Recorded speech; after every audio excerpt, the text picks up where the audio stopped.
मैं आपका आभारी हूं कि कई वर्षों के बाद हमारा बजट सेशन आज अपने 2 सप्ताह की पूरी यात्रा पूरी करके आज बजट के समारोह की ओर बढ़ रहा है। और आपने जिस कुशलता के साथ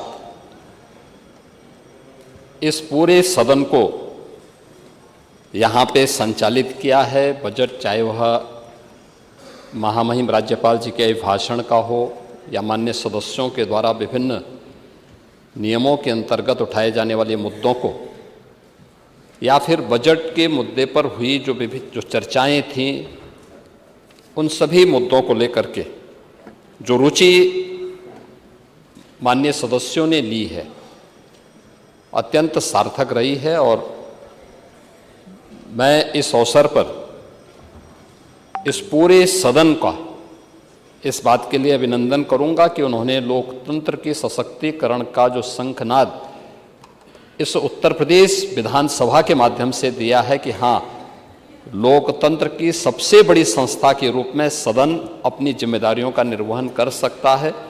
मैं इसके लिए सभी माननीय सदस्यों को भी हृदय से अभिनंदन करता हूं।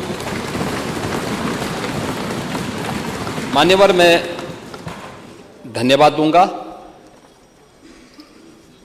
जो सामान्य बजट 26-27 का मेरे सहयोगी वित्त मंत्री श्री सुरेश कुमार खन्ना जी ने इस सदन में प्रस्तुत किया था। इसमें अभी 2 माननीय वरिष्ठ सदस्यों का, नेता प्रतिपक्ष माननीय श्री माता प्रसाद पांडे जी का और वरिष्ठ सदस्य श्री शिवपाल सिंह यादव जी का भाषण मैंने यहाँ पर सुना है। और अन्य माननीय सदस्यों की भी वक्तव्य को इस विधान भवन में ही अपने ऑफिस में रह करके मैं सुन भी रहा था और उसकी प्रतियां भी मंगवा करके मैं देखता था। अच्छा लगा मुझे कि काफ़ी सदस्यों ने इस पूरी चर्चा में भाग लिया। अगर मैं बताऊं तो वित्तीय वर्ष जो हमारा बजट आया था, इस बजट में सत्ता पक्ष के 109 माननीय सदस्यों ने, प्रतिपक्ष के 58 माननीय सदस्यों ने, कुल 167 समेत अगर मैं देखूं तो लगभग 169 माननीय सदस्यों ने इस पूरी चर्चा में प्रतिभाग किया है। अनुदान की मांगों को भी लिया जाए तो इस पूरी चर्चा के दौरान सत्ता पक्ष के 21 माननीय सदस्यों ने और 15 प्रतिपक्ष के माननीय सदस्यों ने अनुदान की मांगों की इस सार्थक चर्चा को आगे बढ़ाने में अपना योगदान दिया है। मैं इन सभी को हृदय से धन्यवाद देता हूं कि उन्होंने इस पूरी चर्चा को सार्थक बना करके इस बात को साबित किया है कि वास्तव में लोकतंत्र की सर्वोच्च संस्था के रूप में विधायिका अपनी जिम्मेदारियों का निर्वहन कर रहा है और समस्या का समाधान का रास्ता संवाद हो सकता है। और उस संवाद के माध्यम से इस सदन ने साबित किया है। मुझे लगता है कि जो भी एजेंडा था सदन का, उस पूरे एजेंडे को सदन ने पूरा किया है और उस एजेंडे के अनुरूप सदन की कार्रवाई चली है। मैं धन्यवाद दूंगा अपने नेता प्रतिपक्ष माननीय माता प्रसाद पांडे जी को। उनकी सहजता, उनकी सरलता, उनकी विनम्रता सबको आकर्षित करती है और वे स्वस्थ रहें, दीर्घजीवी हों, शिवपाल जी का श्राप उन पर न लगे,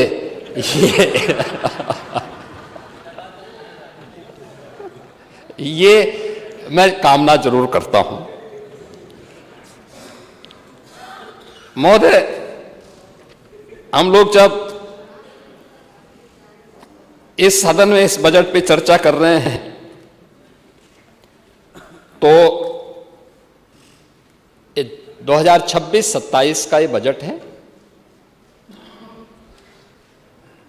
और 2026-27 के इस बजट के बारे में मैंने जो बताया कि देर रात्रि में जब भी मैं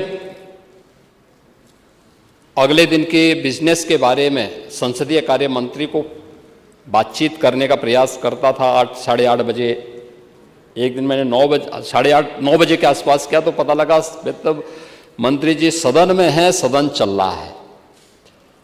यानी ये दिखाता है कि वास्तव में माननीय सदस्यों ने रुचि ली है। और ये बजट हमारे लिए बहुत महत्वपूर्ण इसलिए भी है कि उत्तर प्रदेश के इतिहास में किसी मुख्यमंत्री को 10वां बजट प्रस्तुत करने का अवसर प्राप्त हुआ, ये पहली बार हुआ है। और बजट भी ऐतिहासिक है, यानी 9,12,696 करोड़ रुपए का यह बजट यहाँ पे प्रस्तुत किया गया है। इसके बारे में बहुत सारी चीज़ें नेता प्रतिपक्ष ने यहाँ पर कही भी हैं कि वित्तीय स्वीकृति समय पे नहीं दी जाती है, लेकिन वह सच नहीं है। मैं इन सब बातों पे भी बात करूँगा कि कुल बजट की कितनी स्वीकृतियां पहले की सरकारों में जारी होती थी और कितना हमारे सरकार के समय जारी हो रही है और कितना पैसा खर्च हो रहा है। सदन की कार्रवाई में जो अनुदान मांगों पर विभागों के जो विभिन्न विभागों के अनुदान मांगों पर चर्चा होती है, उसके पीछे का उद्देश्य भी होता है, एक गाइडलाइन होती है। और गाइडलाइन इस बात को लेकर होती है कि बजट पास होने के बाद 31 मार्च के बाद जब 1 अप्रैल से नया वित्तीय वर्ष प्रारंभ हो तो सभी संबंधित विभाग अपनी कार्य योजना बना करके, वर्ष भर की कार्य योजना बना करके उसको व्यवस्थित रूप से लागू करने का प्रयास प्रारंभ कर लें। अगर पहले से कार्य योजना बनी होगी तो उसकी गाइडलाइन के ही अनुदान की मांगों पे चर्चा होती है कि अनुदान की मांगों को हमारा क्रम क्या होगा, किस किस मद में कितना पैसा जाना है और उस पैसे को खर्च करने की हमारी प्रक्रिया क्या होगी। उसके पीछे का उद्देश्य ये है और उस उद्देश्य की पूर्ति करने के लिए ही वहाँ पे सभी विभागों का नहीं, लेकिन कुछ विभागों का लिया गया। और मुझे प्रसन्नता है कि यहाँ पे कल मेरे 4 सहयोगियों ने अपने विभागों के अनुदान मांगों पर विस्तार से अपनी कार्य योजना को सदन के सामने प्रस्तुत किया और अन्य सभी विभाग उसी प्रकार की कार्य योजना को यहाँ पे प्रस्तुत करेंगे। ये महत्वपूर्ण है। आपने जो बातें यहाँ पर कही हैं, मैं देख करके आश्चर्य कर रहा था और मुझे लगता था कि नेता प्रतिपक्ष उम्र के हिसाब से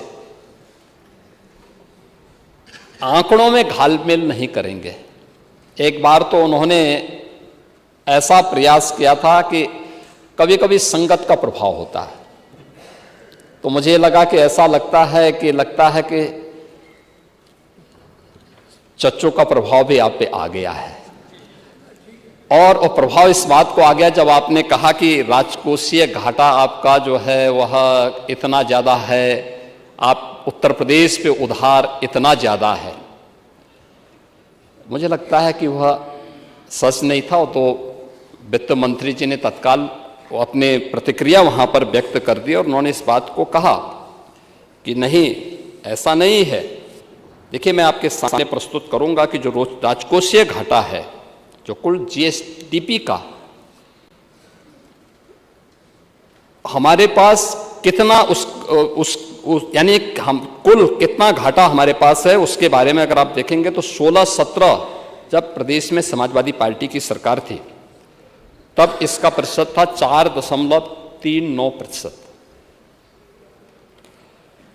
और आज के दिन पर 25-26 में, हम इस समय 25-26 में हैं,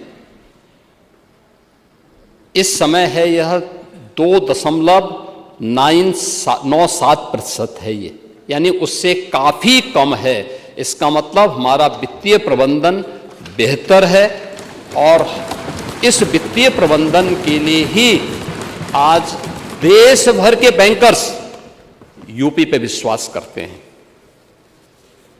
ऋणग्रस्तता की बात करते हैं तो आपके समय में जो ऋणग्रस्तता थी 16-17 में, ये लगभग 30% थी और आज यह 26% के आसपास है।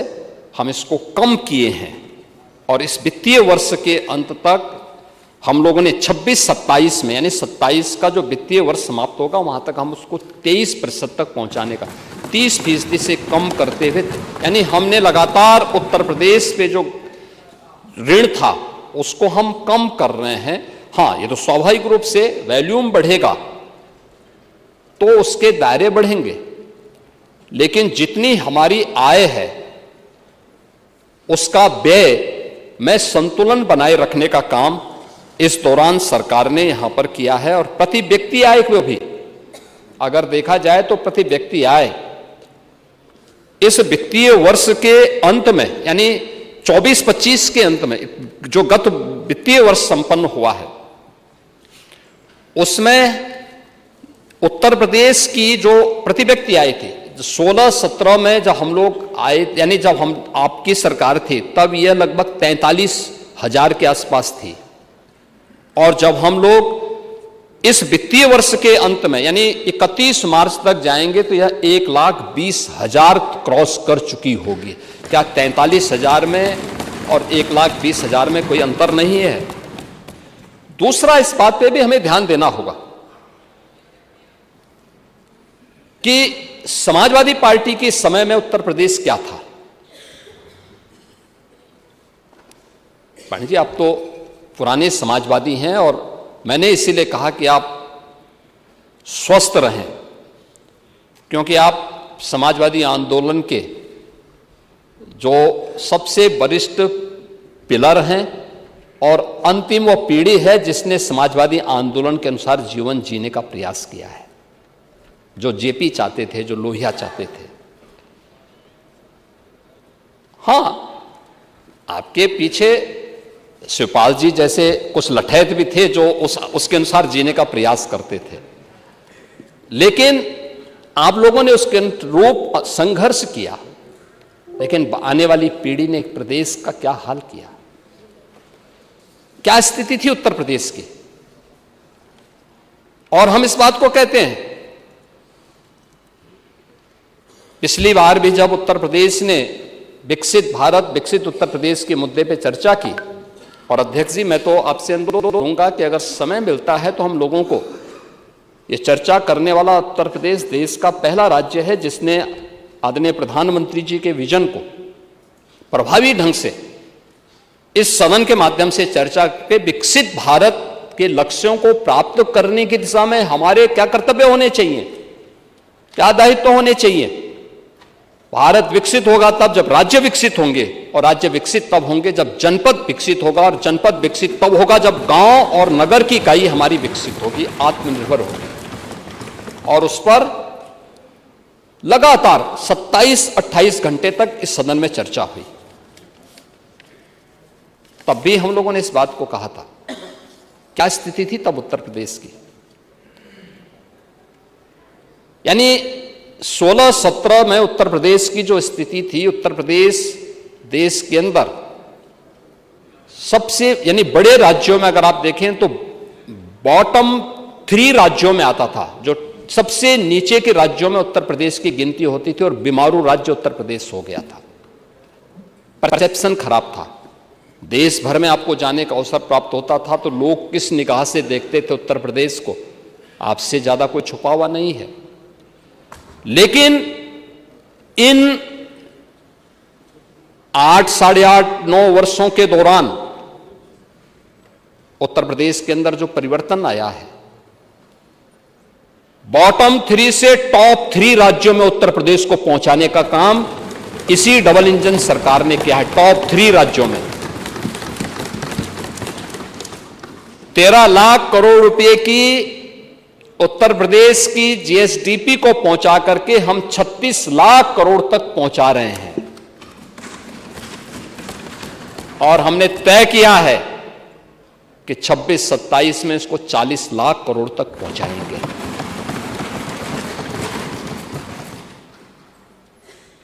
परसेप्शन चेंज हुआ है। अब 2017 के पहले कोई भी व्यक्ति रहा होगा